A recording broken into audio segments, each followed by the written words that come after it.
एक ओर सल्तनत की सबसे बड़ी ताकत, दूसरी ओर एक घायल साम्राज्य जिसका राजा अभी अभी दरिंदगी से मारा गया। हर कोई सोच रहा था कि अब सब खत्म है, लेकिन यही वो लम्हा था जहां से कहानी ने करवट ली। किलों की दीवारों पर जलती मशालें, टूटे हुए मन, मगर अब भी भरे हुए इरादे। कोई समझ नहीं पा रहा था कि आने वाले दिनों में आग किस तरफ भड़केगी। यही वो बिंदु था जहां से असली खेल शुरू हुआ। तो चलिए शुरू करते हैं। 11 मार्च 1689 को तुल्लापुर में सार्वजनिक रूप से औरंगजेब ने छत्रपति संभाजी महाराज को टॉर्चर करके मार डाला। इसके बाद दरबार में यह विश्वास किया जा रहा था कि अब मराठा साम्राज्य अपने आप बिखर जाएगा। लेकिन मराठा पक्ष की प्रतिक्रिया अलग रही। रायगढ़, प्रतापगढ़ और अन्य किलों पर तैनात मराठा सरदारों ने इस घटना को केवल दुख की तरह नहीं देखा, बल्कि इसे नए संघर्ष का संकेत माना। रायगढ़ किले में छत्रपति संभाजी महाराज के छोटे भाई छत्रपति राजाराम मौजूद थे। उन्हें अच्छी तरह मालूम था कि मुगल सेना अब सीधे रायगढ़ की ओर बढ़ेगी। इसीलिए दरबार के मंत्रियों और सेनापतियों ने तत्काल बैठकों का आयोजन किया। इतिहासकारों जैसे जी.एस. सरदेसाई और जदुनाथ सरकार ने लिखा है कि रायगढ़ किले की स्थिति बहुत नाजुक थी। चारों ओर से मुगल सेना का खतरा था और किले में लंबी घेराबंदी का सामना करने की तैयारी नहीं थी। फारसी स्रोतों के अनुसार जुल्फिकार खान पहले ही रायगढ़ की ओर बढ़ रहा था और मुगल छावनी का दबाव दिन ब दिन बढ़ रहा था। इस परिस्थिति में मराठा दरबार के सामने केवल एक ही विकल्प था कि नया छत्रपति तुरंत घोषित किया जाए, नहीं तो किलों के सरदार बिखर सकते थे और जनता का विश्वास टूट सकता था। इसीलिए यह निर्णय लिया गया कि छत्रपति संभाजी महाराज के बाद उनके भाई छत्रपति राजाराम को गद्दी सौंपी जाएगी। उनकी उम्र लगभग 19 वर्ष थी और राजनीतिक अनुभव भी सीमित था। इसके बावजूद दरबार के मंत्रियों, सेनापतियों और राज परिवार के अन्य लोगों ने तय किया कि छत्रपति राजाराम को गद्दी पर बैठाना ही साम्राज्य की स्थिरता के लिए आवश्यक है। 12 मार्च 1689 को रायगढ़ किले में एक संक्षिप्त और सादगीपूर्ण समारोह हुआ। इसे अनौपचारिक राज्याभिषेक कहा जाता है क्योंकि यह परंपरागत भव्य राज्याभिषेक जैसा नहीं था, बल्कि तत्कालीन संकट को देखते हुए जल्दी में किया गया कदम था। अगर छत्रपति राजाराम को तुरंत गद्दी पर न बिठाया जाता तो मराठा शक्ति टूट सकती थी। छत्रपति राजाराम ने गद्दी संभालते ही किलों का निरीक्षण शुरू किया। राजा रामचरित में उल्लेख है कि उन्होंने रायगढ़ के आसपास के गढ़ों को मजबूत करने का आदेश दिया। हर किले में रसद, हथियार और आवश्यक संसाधन भेजे गए। छत्रपति राजाराम को यह स्पष्ट था कि मुगल सेना जल्द ही रायगढ़ की घेराबंदी करेगी और केवल दृढ़ रक्षा से ही समय खरीदा जा सकता है। दरबार में इस समय प्रमुख मराठा सेनापति संताजी घोरपड़े और धनाजी जाधव थे। इन दोनों ने मिलकर चर्चा की कि किस तरह मुगल आक्रमण को रोका जाए।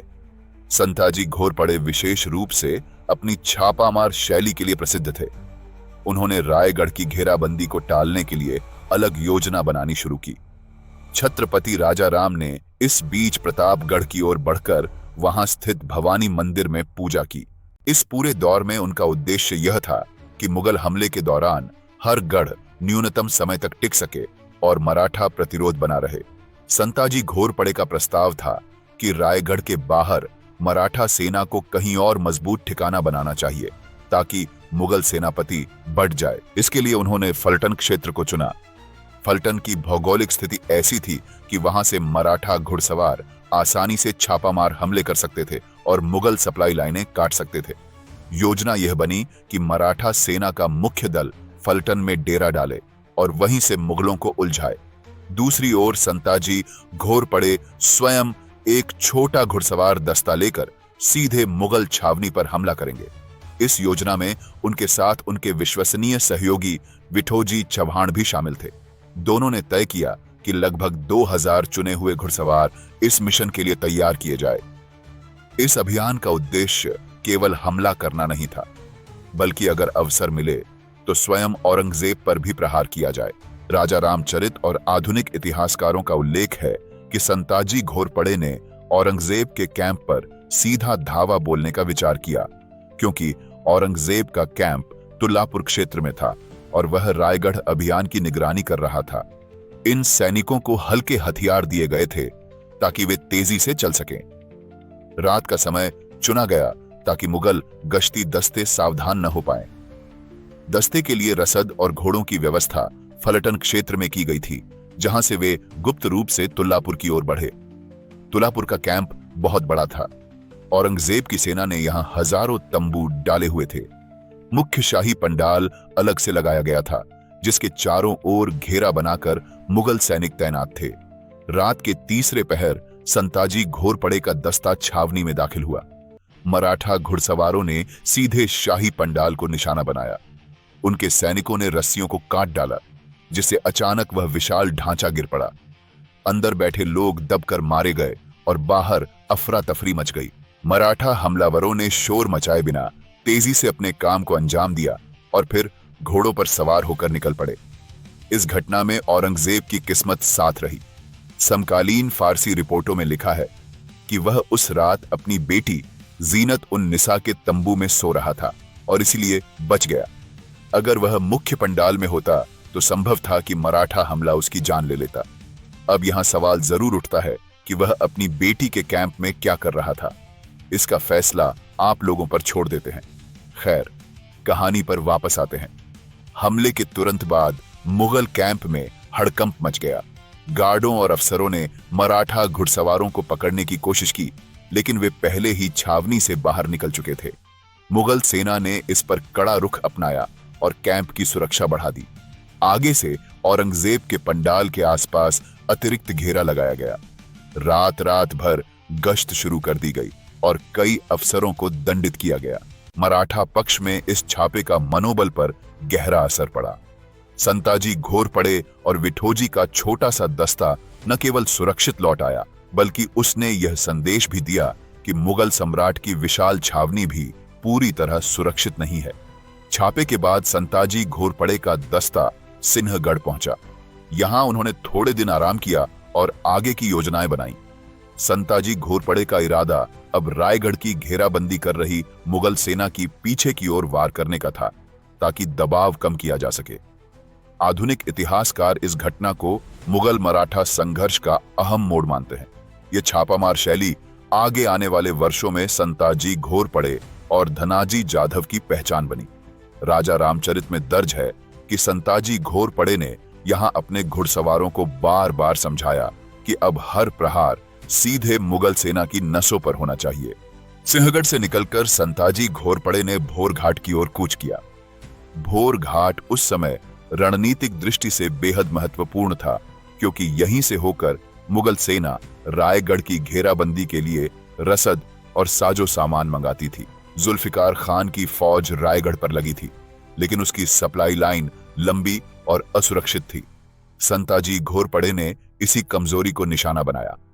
अप्रैल 1689 के पहले सप्ताह में संताजी घोरपड़े का दस्ता अचानक मुगल पीछे की ओर पर टूट पड़ा।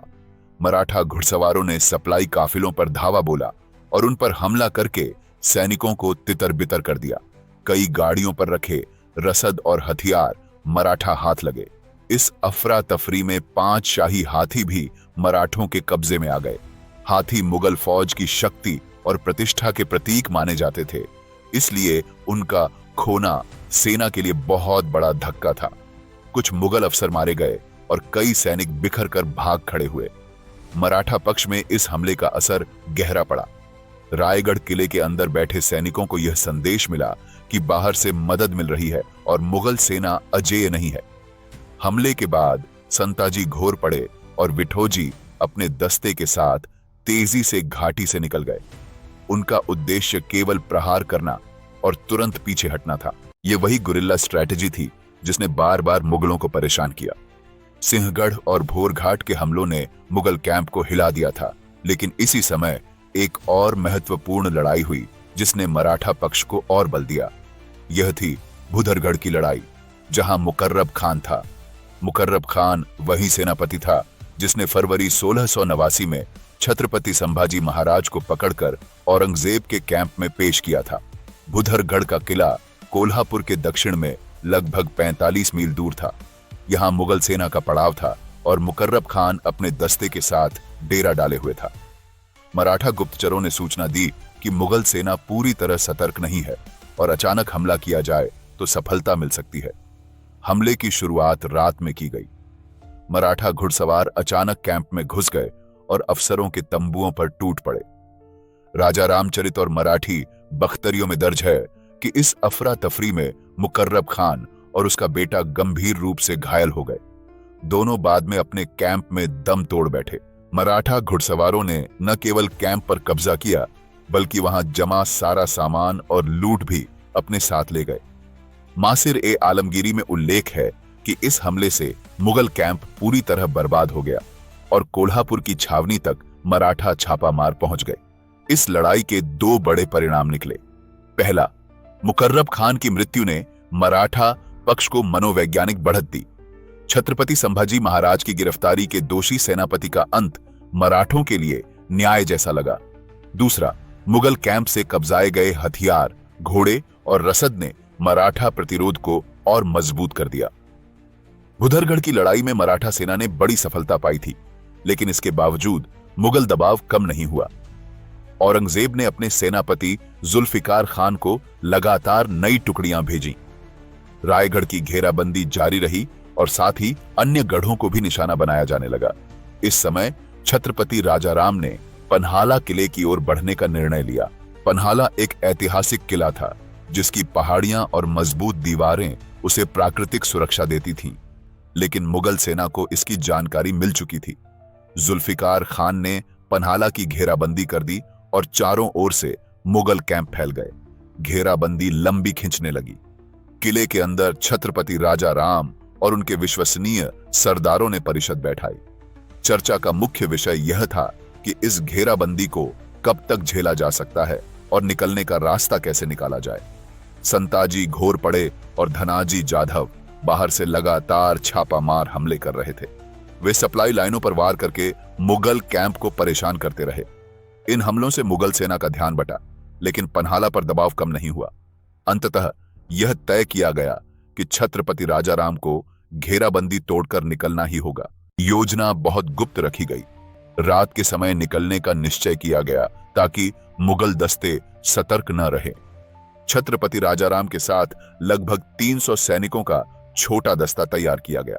इन सैनिकों का काम था रास्ते में मुगल टुकड़ियों को रोकना और छत्रपति राजाराम के लिए सुरक्षित रास्ता बनाना। राजा रामचरित में इसका उल्लेख है कि निकलने के दौरान कई छोटे टकराव हुए।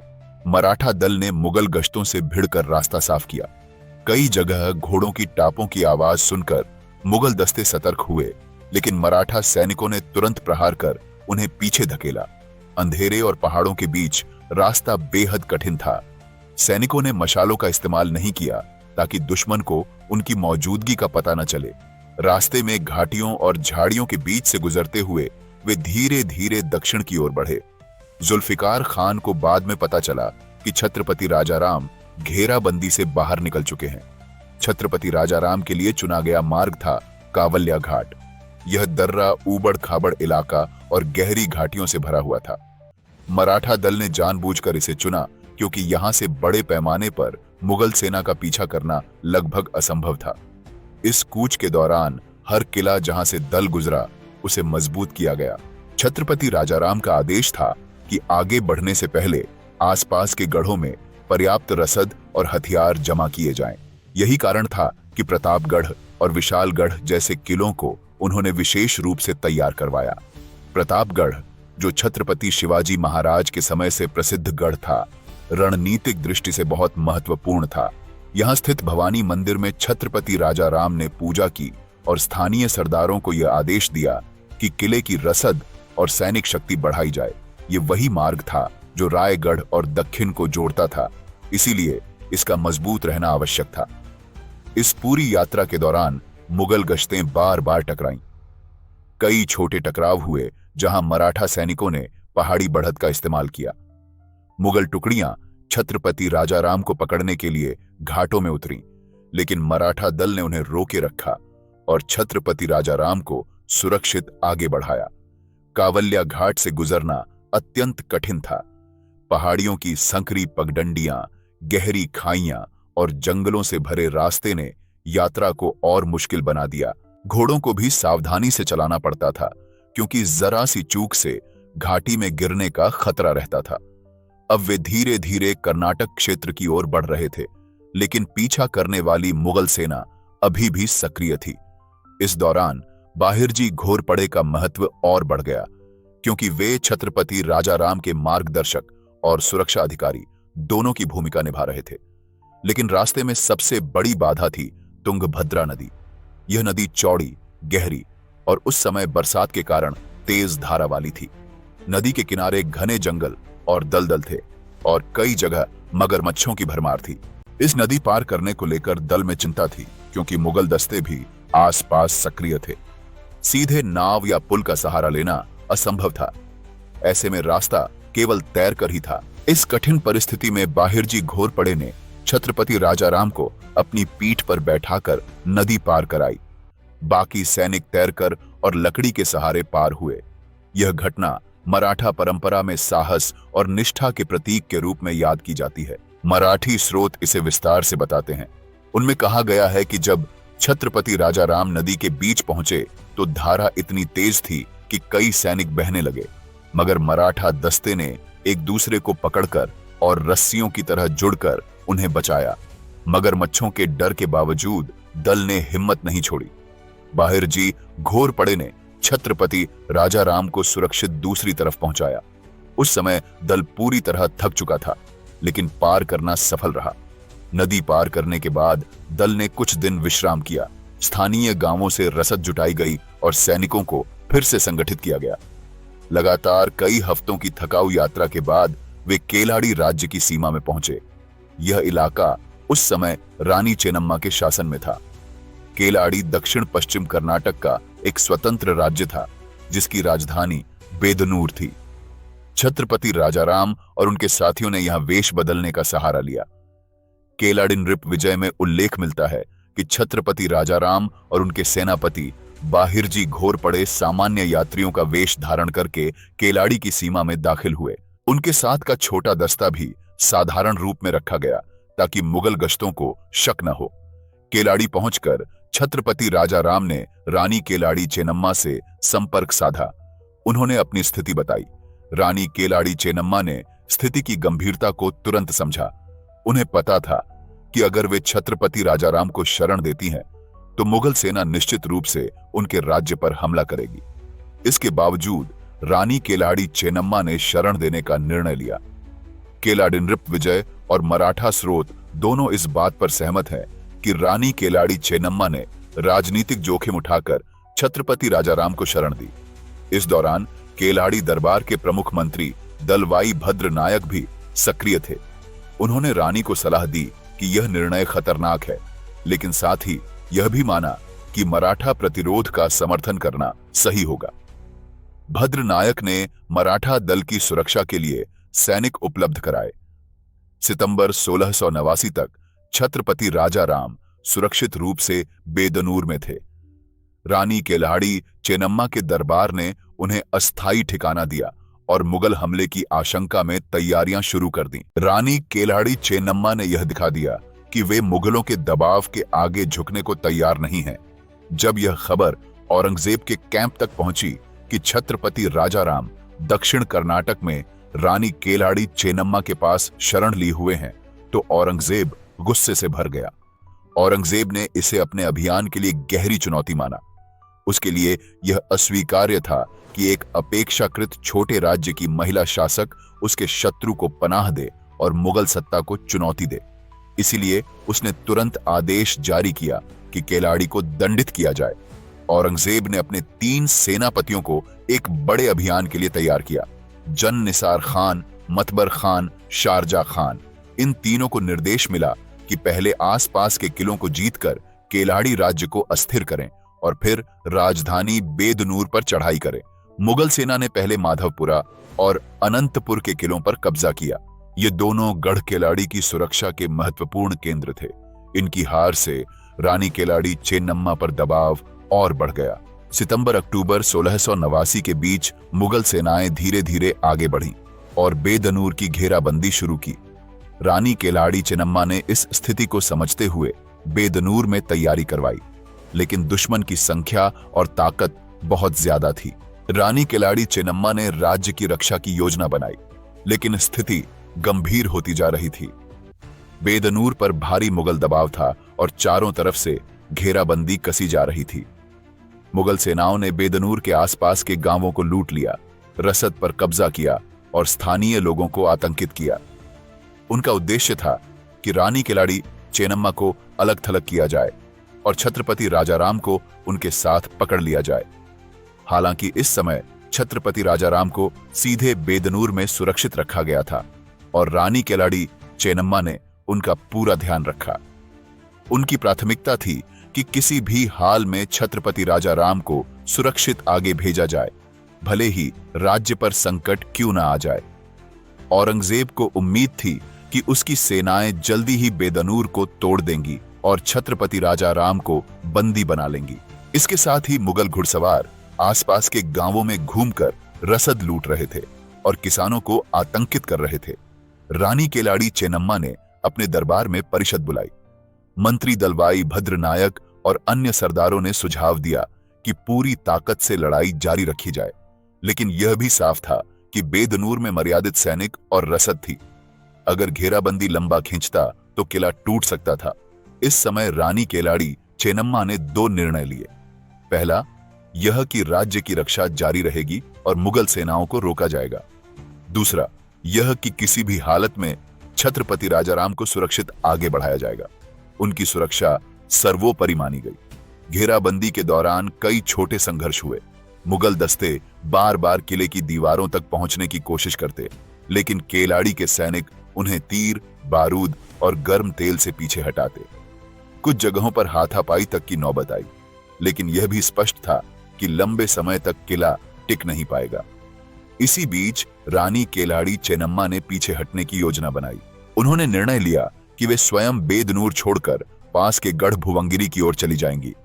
वहां से प्रतिरोध जारी रखना आसान था, क्योंकि भूगोल उनके पक्ष में था। केलाड़ी नृपविजय बताता है कि यह कदम सोची समझी रणनीति थी। रानी केलाड़ी चेन्नम्मा ने अपने विश्वसनीय सैनिकों और कुछ मंत्रियों के साथ भुवंगिरी की ओर कूच किया, जबकि बेदनूर की घेराबंदी मुगलों के हाथों में छोड़ दी। इस रिट्रीट का एक और उद्देश्य था, छत्रपति राजाराम की यात्रा को कवर देना। जब मुगल सेनाएं बेदनूर पर व्यस्त थीं, तब छत्रपति राजाराम और उनका छोटा दस्ता दक्षिण की ओर बढ़ते रहे। इस छल ने मुगलों का ध्यान अस्थायी रूप से हटा दिया। अक्टूबर 1689 के अंत तक बेदनूर घेराबंदी के बीच रानी केलाड़ी चेन्नम्मा भुवंगिरी पहुंच चुकी थीं। यह पीछे हटना हार का प्रतीक नहीं था, बल्कि जीने की रणनीति थी। रानी केलाड़ी चेन्नम्मा ने साबित किया कि परिस्थितियां चाहे कितनी भी कठिन क्यों न हो, वे प्रतिरोध जारी रखने के लिए तैयार हैं। बेदनूर की घेराबंदी और रानी केलाड़ी चेन्नम्मा का भुवंगिरी रिट्रीट होते होते मुगलों को लगा कि अब केलाड़ी पूरी तरह उनके नियंत्रण में आ जाएगा। जन निसार खान, मतबर खान और शारजा खान की सेनाएं आसपास के किलों पर कब्जा कर चुकी थीं और बेदनूर पर दबाव बनाए हुए थीं। लेकिन यह मुगल आत्मविश्वास ज्यादा समय तक नहीं टिक पाया। इसी दौरान मराठा पक्ष ने निर्णायक कदम उठाया। सेनापति संताजी घोरपड़े, जो पहले ही मुगल छावनियों पर छापामार हमलों से प्रसिद्ध हो चुके थे, अब सीधे केलाड़ी की ओर बढ़े। उनके साथ चुने हुए घुड़सवार थे और लक्ष्य साफ था, मुगल सेनाओं को तोड़ना और रानी केलाड़ी चेन्नम्मा को सुरक्षित करना। संताजी घोरपड़े ने अपनी सेना को छोटे छोटे दलों में बांटकर मुगल कैंप पर अचानक हमले किए। रात के समय और पहाड़ी दर्रों में घेराबंदी तोड़कर वे मुगल रसद पर टूट पड़े। सप्लाई लाइनें कटते ही मुगल कैंप में हड़कंप मच गया। पहले मुकाबले में संताजी घोरपड़े ने जन निसार खान की टुकड़ी पर हमला बोला। अचानक हुए प्रहार से मुगल घुड़सवार तितर बितर हो गए और उनके कैंप से हथियार और रसद मराठों के हाथ लग गई। इसके बाद संताजी घोरपड़े ने तेजी से घुड़सवार मोड़कर मतबर खान की छावनी पर धावा बोला। यहां भी वही नजारा दोहराया गया। कैंप जल उठा और सैनिक भाग खड़े हुए। तीसरे चरण में संताजी घोरपड़े ने शारजा खान की फौज को निशाना बनाया। इस बार मुगल सैनिक कुछ देर तक टिके, लेकिन संताजी घोरपड़े के घुड़सवारों ने उन्हें चारों ओर से घेर लिया। अंततः यह टुकड़ी भी परास्त हो गई और बड़ी संख्या में हथियार, घोड़े और रसद मराठा पक्ष के हाथ लगे। मराठी बख्तरियां इसे बड़ी विजय के रूप में बताती हैं, जिसने न केवल रानी केलाड़ी चेन्नम्मा की रक्षा की बल्कि मुगलों का पीछा भी रोका। तीनों मुगल सेनापति अपनी योजना में असफल रहे। बेदनूर की घेराबंदी टूट गई और केलाड़ी राज्य फिर से संभल गया। रानी केलाड़ी चेन्नम्मा और भद्रनायक को समय मिल गया ताकि वे अपनी स्थिति मजबूत कर सकें। सबसे अहम, छत्रपति राजाराम को दक्षिण की ओर सुरक्षित रास्ता मिल गया। नवंबर 1689 तक संताजी घोरपड़े की जीत ने केलाड़ी की स्थिति पलट दी। औरंगजेब की योजना कि छत्रपति राजाराम को यहां पकड़ा जाए पूरी तरह नाकाम रही। केलाड़ी में रानी केलाड़ी चेन्नम्मा द्वारा दी गई शरण और संताजी घोरपड़े की जीत के बाद अब स्थिति छत्रपति राजाराम के पक्ष में कुछ हद तक स्थिर हुई। मुगल सेनाओं की असफलता ने मराठों को सांस लेने का मौका दिया, लेकिन यह अस्थायी राहत थी। औरंगजेब लगातार नए सेनापति और सैनिक दक्षिण की ओर भेज रहा था, इसीलिए यह तय था कि छत्रपति राजाराम को सुरक्षित रूप से और दक्षिण जाना होगा। इस समय छत्रपति राजाराम की मंजिल तय की गई, जिंजी का किला, वर्तमान तमिलनाडु में। जिंजी को चुनने के पीछे कारण था कि वहां लंबी घेराबंदी भी झेली जा सकती थी। सितंबर के अंत और अक्टूबर 1689 में ही छत्रपति राजाराम और उनका छोटा दस्ता बेदनूर से निकलकर जिंजी की ओर कूच करने लगा। रास्ता आसान नहीं था। कर्नाटक और तमिलनाडु की सीमा पर घने जंगल, पहाड़ी दर्रे और स्थानीय सरदारों का क्षेत्र था। मराठा दल ने हर जगह सावधानी से आगे बढ़ते हुए रसद और सहयोग जुटाया। इस कूच के दौरान स्थानीय नायक और किसान समुदाय ने छत्रपति राजाराम की मदद की। उन्होंने भोजन, घोड़े और मार्गदर्शन उपलब्ध कराया। यह सहयोग इसलिए भी था क्योंकि लोग मुगल करनीति और सैन्य अत्याचार से परेशान थे। बाहिरजी घोरपड़े इस कूच में लगातार सक्रिय रहे। वे टोही और रास्ता साफ करने की जिम्मेदारी संभाले हुए थे। उनकी टुकड़ी आगे चलकर मुगल गश्तों से भिड़ती और छत्रपति राजाराम को सुरक्षित रास्ता देती। आखिरकार 1 नवंबर 1689 को छत्रपति राजाराम और उनका दस्ता जिंजी किले तक पहुंच गया। यह वही स्थान था जहां आने वाले वर्षों में मराठा प्रतिरोध का मुख्य केंद्र बनेगा। यहां से छत्रपति राजाराम ने अपना नया दरबार स्थापित किया और लंबे संघर्ष की तैयारी शुरू की। अब यही मराठा प्रतिरोध का नया केंद्र बनने वाला था। राजा रामचरित में उल्लेख है कि जिंजी पहुंचने के बाद छत्रपति राजाराम ने सबसे पहले अपने भाई छत्रपति संभाजी महाराज की मृत्यु का अंतिम संस्कार पूरा करने का संकल्प लिया। संताजी घोरपड़े और धनाजी जाधव की सेनाओं द्वारा सुरक्षित किया गया क्षेत्र मराठों के नियंत्रण में था। यहां एक विधिवत चिता बनाई गई और छत्रपति संभाजी महाराज का अंतिम संस्कार किया गया। यह स्पष्ट था कि मुगल सेना जल्दी ही यहां घेराबंदी डालेगी, लेकिन फिलहाल छत्रपति राजाराम सुरक्षित थे और नेतृत्व की निरंतरता बनी हुई थी। इस निकलने की श्रृंखला का ऐतिहासिक महत्व बहुत बड़ा था। पहला, यह दिखाता है कि मराठा नेतृत्व छत्रपति संभाजी महाराज की मृत्यु के बाद भी पूरी तरह खत्म नहीं हुआ। दूसरा, छत्रपति राजाराम का जिंजी पहुंचना यह साबित करता है कि मराठा साम्राज्य केवल महाराष्ट्र तक सीमित नहीं रहा, बल्कि दक्षिण भारत तक फैल गया। तीसरा, केलाड़ी की रानी केलाड़ी चेन्नम्मा की भूमिका असाधारण थी। उन्होंने न सिर्फ शरण दी, बल्कि मुगल हमले का सामना भी किया। यह सहयोग मराठा प्रतिरोध को बचाने में निर्णायक रहा। चौथा, संताजी घोरपड़े और धनाजी जाधव की सैन्य कार्रवाइयों ने निकलने को संभव बनाया। उनके हमलों ने मुगल कैंप को व्यस्त रखा और छत्रपति राजाराम को रास्ता निकालने का अवसर दिया। पांचवां, इस यात्रा में बाहिरजी घोरपड़े की निष्ठा और साहस, विशेषकर तुंगभद्रा नदी पार कराने की घटना, मराठा इतिहास का अमिट हिस्सा है। फारसी स्रोत इसे छत्रपति राजाराम का भाग जाना कहकर छोटा बताते हैं, जबकि मराठी परंपरा इसे जीने और प्रतिरोध का मोड़ मानती है। इस तरह रायगढ़ से लेकर जिंजी तक का यह निकलना, जिसमें पन्हाला, कावल्या घाट, तुंगभद्रा पार करना और केलाड़ी की शरण शामिल है, मराठा मुगल संघर्ष का सबसे रोमांचक और ऐतिहासिक अध्याय बन गया। इतिहास संताजी घोरपड़े और धनाजी जाधव के छापों को नहीं भूलता, बाहिरजी घोरपड़े की निष्ठा को भी नहीं। छत्रपति राजाराम की जिजीविषा को भी याद करता है और छत्रपति संभाजी महाराज की शहादत को भी। लेकिन अगर उस द्वार की सबसे बड़ी मशाल किसी ने थामी तो वो थी रानी केल्हाड़ी चेन्नम्मा। उन्होंने न सेनाओं की संख्या देखी, न दुश्मन की ताकत से डरी। उन्होंने समझ लिया था कि अगर छत्रपति राजाराम बच गए तो मराठा लड़ाई जिंदा रहेगी। और सच यही है, औरंगजेब भी एक रानी के फैसले को बदल नहीं पाया। आज भी सवाल यही है, कौन बड़ा था, वो औरंगजेब जो लाखों सिपाहियों के साथ भी नाकाम रहा, या वो रानी जिन्होंने अकेले खड़ी होकर इतिहास का रुख मोड़ दिया। और अगर यह कहानी आपको हिला गई तो आपको गागरोन की जंग की वीरता जाननी चाहिए, चित्तौड़ के घेरे की आग देखनी चाहिए और सिंहगढ़ की लड़ाई की बलिदान गाथा सुननी चाहिए। अगर आपको हमारा रिसर्च अच्छा लगे तो नीचे डिस्क्रिप्शन में दिए लिंक से सपोर्ट करें। जय हिंद, जय भारत।